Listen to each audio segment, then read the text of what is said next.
factors which enhance the binding force of a precedent. Dear colleagues at bar, my dear students, ladies and gentlemen, this is the topic for my today's video. Factors which enhance the binding force of a precedent. First of all topic को identify कर लीजिएगा. President यानी case law, judgement law, कौन कौन से ऐसे factors होते हैं कि वो अगर मौजूद हों तो उस केस लॉ की वैल्यू वो इंक्रीज हो जाती है. There are some factors which decrease the binding force of a precedent, और मैंने अपनी एक प्रीवियस वीडियो में उन फैक्टर्स का जिक्र किया था which decrease the binding force of president. And today I will be giving my input on factors which enhance और increase the binding force of a president. The first factor is unanimous decisions. So अगर full court का decision है जिसमें honourable 3 जजेस हैं या 5 जजेस हैं या 7 जजेस हैं, तो अगर तो स्प्लिट डिसीजन है यानी डाइसेंटिंग व्यू आ गया हुआ है, इख्तलाफी फैसला है, 5 जजेस हैं तो 3 कुछ कह रहे हैं, 2 कुछ कह रहे हैं. जिस तरह जुल्फकार अली भुट्टो का जो सुप्रीम कोर्ट में केस था, 7 जजेस में 4 और 3 की रेशो थी. जो स्प्लिट डिसीजन होता है उसकी बाइंडिंग फोर्स कम होती है, और जो यूनानिमस मुतफिका फैसला है उसकी बाइंडिंग फोर्स ज़्यादा हो जाती है. उससे उस केस लॉ की वैल्यू इंक्रीज हो जाती है और वो सबॉर्डिनेट कोर्ट्स उसको फॉलो करने की पाबंद होती है. The second factor is affirmation by superior courts, meaning there by a decision that is declared or made by a higher court and is affirmed by a supreme court increases the binding force of a precedent. यानी high court ने एक decision दिया, supreme court ने वो बहाल रखा, तो ये अफर्मेशन हो गई बाय सुपीरियर कोर्ट और उससे उसकी जो वेटेज है वो बढ़ जाती है फिलॉसफी ऑफ लॉ में या ज्यूरिस्प्रूडेंस में. पार्टिसिपेशन ऑफ एमिनेंट जजेस.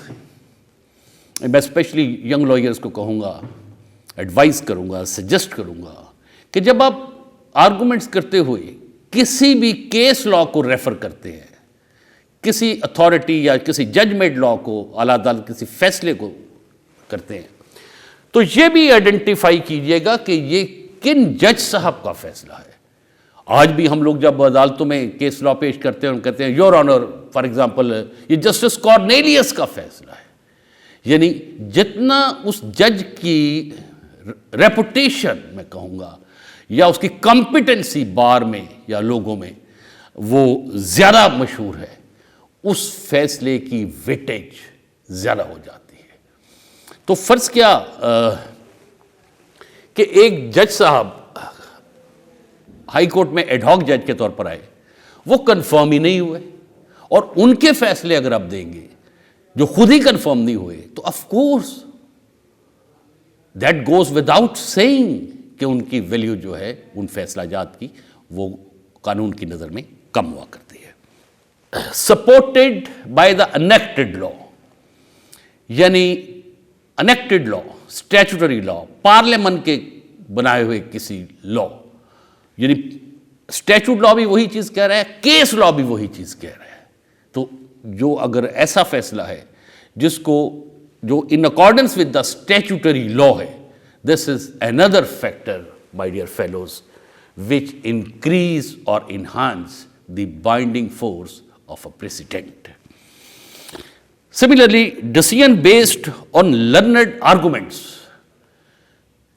ये बहुत बारीक बारीक चीज़ें हैं, लेकिन एडवोकेसी के एक ख़ास स्टाइल पे ये वेटेज रखती हैं. यानी सिर्फ अच्छी जजमेंट के पीछे सिर्फ जज साहब नहीं होते, वो जो वकला साहबान हैं जिन्होंने मुआवनत की है, असिस्टेंस दी है कोर्ट को, वो किस कद काट के आदमी हैं. सो समटाइम्स अच्छे लॉयर्स जब कोई केस लॉ पेश करते हैं तो वो पहले जज का नाम लेते हैं कि योर ऑनर ये फलां जज साहब का फैसला है, और उसमें एक तरफ से फलां वकील साहब पेश हुए थे और दूसरी तरफ से फलां ने असिस्टेंस दी थी. सो अगर उसमें आर्गूमेंट्स जो लॉयर्स जिन्होंने दिए हैं उन लॉयर्स का स्टेटस, रेपुटेशन, कॉम्पिटेंसी वो ज़्यादा है, तो डेफिनेटली उस केस लॉ की वैल्यू भी इंक्रीज हो जाएगी. Similarly there are many other factors.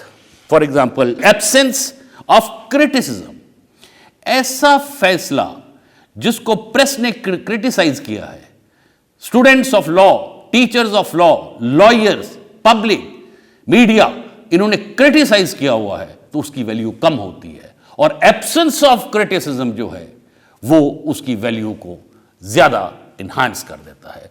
सो मैं एग्जांपल देना चाहता हूं, नथिंग टचिंग पॉलिटिक्स, कि जुल्फकार अली भुट्टो साहब को जो सजाए मौत, कैपिटल पनिशमेंट दी गई थी, वो हमेशा से एक डाउटफुल क्वेश्चन रहा है कि उसको आज तक क्रिटिसाइज किया जाता है. So absence of criticism is another factor which increase or enhance the binding force of a precedent. Then approval of the earlier decisions of same rank court. यानी एक जज साहब ने एक फैसला दिया, हाई कोर्ट के जज साहब ने, और हाई कोर्ट का मुतवातर यही व्यू चला आ रहा है और हाई कोर्ट के बाकी प्रीवियस डिसीजन भी उसके मुताबिक है, तो उसकी वेटेज भी ज्यादा हो जाएगी. इसी तरह फुली आर्गूड डिसीजन, एक टर्मिनोलॉजी हम यूज करते हैं जी, प्रेसिडेंट सब साइलेंशियो. सब साइलेंशियो मीन्स नॉट फुली आर्गूड, जिसमें सब साइलेंशियो डिसीजन वो होता है जिसमें डिसीजन तो आ गया है, लेकिन जज साहब ने वाइल गिविंग दैट डिसीजन वो रीजंस, यानी स्पीकिंग जजमेंट नहीं है, रीजंस नहीं दी हुई कि किन किन रीजंस के बना पे वो ये फैसला दे रहे हैं, उसे कहते हैं प्रेसिडेंट सब साइलेंशियो. सब साइलेंशियो की वैल्यू कम होती है और एक स्पीकिंग जजमेंट जो है, फुली आर्गूड डिसीजन, जज साहब ने फुली आर्गू अपनी जजमेंट में किया हो कि मैं ये फैसला क्यों दे रहा हूं, पूरी रीजंस दी हो, लॉजिक दिया हो, तो उसकी दिस फैक्टर, ये एक और फैक्टर है जिससे उसकी बाइंडिंग फोर्स ज्यादा हो जाती है. Appreciation by people,